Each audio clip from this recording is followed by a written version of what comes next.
फिर मैं आर्टिस्ट किस बात की, फिर मेरी एजुकेशन ड्रामेटिक्स किस बात की, फिर मैं क्या सीख के आई हूँ। इतने सारे किरदार हैं जो उसको परेशान करने वाले हैं, बट कोई बोलता है कि हम जमाने के साथ बदल रहे हैं, बदल नहीं रहे हैं, हम लोग अपने सर्कल में वापस घूम रहे हैं। ओके, तो character name is flower on Dangal TV का show Gudiya Rani, and we are the इतने छोटू से टाइम में we are the most popular show Dangal TV का। And yeah consistently last 6 week से हम लोग सेकंड नंबर की पोजीशन होल्ड किए हुए हैं, एंड आई होप ये प्यार और ये ब्लेसिंग्स आप सभी ऑडियंस की हमें मिलती रहे, बनी रहे। बहुत सारी ज़रूरत है और जितनी अभी तक दी उसके लिए बहुत बहुत शुक्रिया। So this flower is all about the negative character. Initially जब शो स्टार्ट हुआ सो हमने उसको थोड़ा, मतलब राइटर ने उसको लिखा था थोड़ा सा कॉमिकल फ्लेवर की, बिकॉज सेटअप होते होते बहुत सारे, क्या होता है ना, न्यूज़ शो जब सेटअप हो रहा होता है इतने सारे किरदारों का इंट्रोडक्शन हो रहा होता है, और शो बच्चों का है, टाइटल से ही समझ में आता है गुड़िया रानी, तो बच्चों को पहले इस्टेब्लिश करना ज़रूरी है जिसके ऊपर सारा वो है। फिर इतने सारे किरदार हैं जो उसको परेशान करने वाले हैं, बट उनमें से भी एक ऐसा किरदार है जो मतलब खेलना ही है उसने, आखिर में सबकी ऐसी तैसी करनी है, तो उसको टाइम लगता है। तो मुझे पहले ही बताया गया था जब अप्रोच हुई थी कि मैडम थोड़ा सा पेशेंस रखिएगा, मतलब ऐसा मत सोचिएगा कि थोड़ा सा डिले क्यों हो रहा है, इतनी हड़बड़ाहट में आप हमें वो मत कर परेशान ना होइएगा, ना कीजिएगा। तो या मैंने बहुत पेशेंटली जब चीज़ों को थोड़ा सा होल्ड करके और खेलती रही, पहले कॉमिकल खेलती रही, फिर ग्रेइश आया, और अब तो बिंदास खुले में रावण बाहर आ चुका है सारे सिर निकाल करके। अब वो ना तो गुड़िया को छोड़ रहा है, पहले उसने गुड़िया को इनडायरेक्टली परेशान कर रहा था, अब वो मम्मी को परेशान, सासूबाई को परेशान कर रहा था, महन को परेशान इनडायरेक्टली, बट नाउ डायरेक्टली सासूबाई को, रानी को, महन को, सबको ऑन फेस जूते की नोक पर टाइप, सब तो रावण बाहर आ चुका है। सो फ्लावर नाम से तो बुके बुके है, खूबसूरत खूबसूरत है, बट उसका किरदार पूरा blackish, super blackish, black panther की तरह।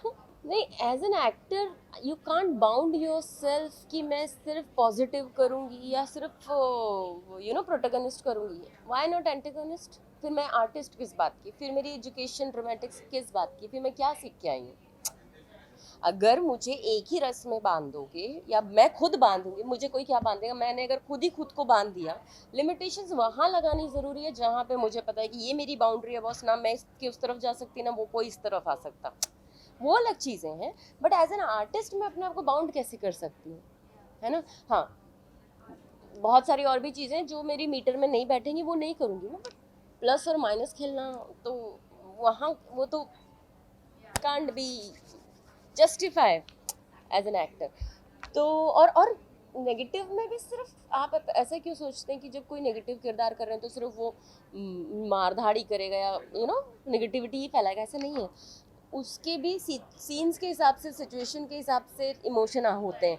किसी सीन में अगर उसका इमोशन रोने धोने का है या फील करने का है तो वो वैसा भी खेलता है, हंसने खेलने का है तो वो वैसा भी खेलता है, बट हाँ उसका बेसिक ट्रेट जो दिखाया है एंटेगोनिस्ट का वो नेगेटिव दिखाया है। बट रावण भी क्या हंसता खेलता नहीं था, नाचता गाता नहीं था, क्या नहीं करता था, सब कुछ करता था, सारे नौरसों को जीता था, बट उसका बेसिक ट्रेट वाज नेगेटिव। सो या हियर विद फ्लावर अगेन, उसका बेसिक ट्रेट इज नेगेटिव, उसको अपना अधिकार चाहिए, और उसके पीछे भी, उसकी नेगेटिविटी के पीछे भी कोई मतलब कुछ वो नहीं, वो भी बहुत आप देखोगे उसकी इमोशनल जर्नी है, बॉस कारण है उसका नेगेटिव होने का। एक बड़ी घर की बहू जिस ना मान है ना सम्मान है, बेटा का होते हुए भी वो बेटी की लाड़ में सब कुछ तहस नहस मचा रखा है, उसके बेटे को कोई कचरे की तरह ट्रीट करते हो, ब्ला ब्ला ब्ला ब्ला, सारा दारोमदार छोटे वाले बेटे को वो कर रखा है। तो मतलब, तो वो जो सप्रेशन, कोई भी कभी भी उठाकर कुछ भी बोल दे रहा है या कर दे रहा है, तो वो जो suppression of the years, suppression of emotions for long pretty years, वो अब वॉल्केनो की तरफ फटा है, और जिसकी वजह से अब तो आप कुछ भी कर लो, मेरे को रावण की तरह सब कुछ तहस नहस करना है। मतलब आप बोल रहे हो सोशल कनेक्टिविटी की बात कर रहे हो आप, राइट। पॉलिशिंग वाली बात तो ये कि सब लोग, मैं तो अपने आप को पॉलिश करके, मतलब polish in the sense polishing की तो कोई लिमिटेशन नहीं है, है ना। जैसे learning is never ending process, मैं हमेशा कहती हूँ, वैसी पॉलिशिंग है also a never ending process. आप हर वक्त अपने आप को अपग्रेड कर सकते हैं, आप हर वक्त अपने आप को पॉलिश कर सकते हैं, नया सीख सकते हैं, बहुत कुछ कर सकते हैं हर वक्त। ये बस टाइम के साथ जो हम वही अपग्रेडेशन जब इंटरनल हो सकती है, एक्सटर्नल भी हो सकती है, तो सोसाइटी वाइज भी हम आज हम वीडियो कॉलिंग वाले ज़माने में बैठे हैं। तब हम जब शायद स्कूल के टाइम पर वो लैंडलाइन वाले, मैं गवर्नमेंट परिवार से आती हूँ ना, मेरा दोनों तरफ परिवार, मम्मी और पापा, तो वो लैंडलाइन वाला ज़माने से मैं आज हूँ वीडियो कॉल वाले सिस्टम पे, और आगे और पता नहीं कहाँ पहुँच जाएंगे। वो उस वक्त नहीं था। मैं अपना पहला बीबी ब्लैकबेरी मेरा फर्स्ट फ़ोन था, मतलब आज मैं आईफोन पर बैठी हूँ। सो सिंपल से हम जर्नी के साथ अपग्रेड होते ही जाते हैं, और हर चीज़ का प्लस और माइनस है, but it's just about you, मेरा माइंडसेट, मेरी definition of everything, my journey, मैं उसको ले कैसे रही हूँ। सब चीज़ के प्लस माइनस, सोशल मीडिया की भी प्लस माइनस है, मेरी सोच के चलते ही मैं उसको क्या दे रही हूँ या ले रही हूँ मुझ पर डिपेंड करता है। It's everything is give and take, है ना। मतलब जैसे बहुत सारी जगह पर हम बहुत सारे एक्टर्स के बारे में सुनते हैं, वो पेपराजी के साथ ऐसे करते हैं, वैसे करते हैं, फलाना करते हैं। It's again give and take, मैंने जैसा दिया सामने से वैसा आया। सब लोग मेरे सेट पर आते हैं, मतलब मैं अपने मियाँ मिट्ठू वाली बात हो जाएगी हालांकि, लेकिन फिर मैं एक एग्जाम्पल के तौर पे बोल रही हूँ। आपका बेसिक नेचर हमेशा आपको कहीं भी चले जाओ, किसी भी ग्लोबल प्लेटफॉर्म पे चले जाओ, वो नहीं बदलता है, और उसी की वजह से आपका ऑरा और वाइब्स लोगों से कनेक्ट होती है। मेरे मेरे सेट पर आज जितने भी लोग आते हैं मीडिया के, हर दिन आते हैं अलग अलग लोग, लेकिन सब लोग सालों से देख रहे हैं, अलग अलग जगह मिलते रहे। Don't take it that way कि मियाँ मिट्टू वाले, मैं एग्जाम्पल दे रही हूँ कि हमें कैसा होने की, या समाज को कैसा होने की ज़रूरत है यहाँ से माइंडसेट वाइज। मैं आज की तारीख में किसी को मुझे जाकर के ये नहीं बोलना पड़ता, सब लोग आगे से आकर नमस्ते करते हैं, इसलिए नहीं कि मैं हूँ, इसलिए कि उन्हें कहीं तो मुझसे अपनापन मिलता होगा, कहीं तो वो रिस्पेक्ट मिलती होगी जिनके वो हकदार हैं, या जो उन्होंने, क्योंकि कोई भी अपने घर से निकला है अपनी जर्नी में, इसलिए तो नहीं कि मैं हूँ तो मैं किसी को कुछ भी कह सकती हूँ या डिसरिस्पेक्ट कर सकती हूँ। सिंपल सी बात है, मैं आपको नमस्ते बोलूँगी, आप मुझे नमस्ते बोलेंगे, मैंने आपको पानी पूछा, आप मुझे चाय पूछेंगे, ऐसा ही होता है। ये बार्टर सिस्टम कह लो या कुछ भी कह लो, ये आज का नहीं है, ये सदियों। कोई बोलता है कि हम ज़माने के साथ बदल रहे हैं, बदल नहीं रहे हैं, हम लोग अपने सर्कल में वापस घूम रहे हैं। लाइफ इज़ अ सर्कल ना। सो आप फैशन बोल लो, चाहे स्पिरिचुअलिटी की तरफ जाना बोल लो, या, लेकिन हाँ, इन सब चीज़ों के अलावा ना, जो चेंजेस की ज़रूरत है, जिस सर्कल में हमें घूमने की ज़रूरत है, वो सबसे ज़्यादा है कि इंसान को इंसान समझने की। यहाँ पर इंसान एक दूसरे को इंसान नहीं समझ रहा है। मैं आज हायरार्की पे बैठी, मैं आज किसी अथॉरिटी में बैठी हूँ, तो लोग मेरे को हेलो हेलो हाय हाय करेंगे, कल ही को कुछ और हो जाएगा तो वो आपको वो भी नहीं करेंगे। तो this shouldn't be there. Respect जगह के साथ साथ उस इंसान की भी होनी चाहिए, है ना। तो हाँ, माइंड वही वाली बात है कि हमें सोसाइटी के अंदर बहुत सारी चीज़ों के बदलाव की ज़रूरत है, और सबसे इम्पोर्टेंट बदलाव कि इंसान इंसान को इंसान समझे। So book is not about the कहानी और biography. Book is about the poems and short stories. Yes, and that book का शब्दों में अनेकता एकता संग volume 1 is a collection of, you know, आपको उसमें राधा भी मिलेगी, मोहन भी मिलेंगे, और रात और दिन और फूल और चांद और सितारे और माया नगरी और पूरी सी अधूरी कहानी और बहुत कुछ मिलेगा।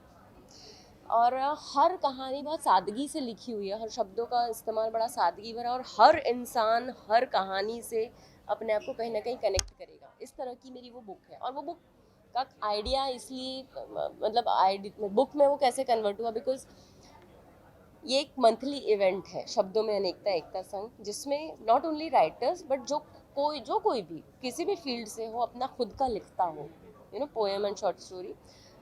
पोएम और शॉर्ट स्टोरी इसलिए ताकि वो एक लिमिटेड टाइम ड्यूरेशन में कंप्लीट हो सके। 2 minute is minimum, 5 minute is maximum, because बहुत सारे लोग होते हैं अपनी चीज़ों को शेयर करने के लिए। तो सबको वक्त बराबरी से मिल सके, वरना तो क्या होगा, एक इंसान बोलता चला जाएगा, आधा घंटा एक इंसान अकेला बोल लेगा तो बाकियों का क्या। सो या that is first, that is an event, शब्दों में अनेकता एकता संग, विच कन्वर्टेड इनटू द वर्ल्ड, जबकि मैं पहले से लिखती रही हूँ। इवेंट फिर बीच में आया, फिर वो इवेंट से ख्याल आया बुक का। So yeah that's how we are coming, and that is also there. Amazon और फ्लिपकार्ट पे आपको अभी भी अवेलेबल है, आप भी उसका विमोचन बाकी है, लाइव विमोचन बाकी है, दैट इज पेंडिंग थिंग। वो जैसे ही मुझे अपनी थोड़ी सी शेड्यूल, इतना हाई पैक चल रहा है ना कि आज किसी और चीज़ के लिए ऑफ लिया मैंने था, ये सब क्लब हो गया उसमें, तो अच्छी बात है।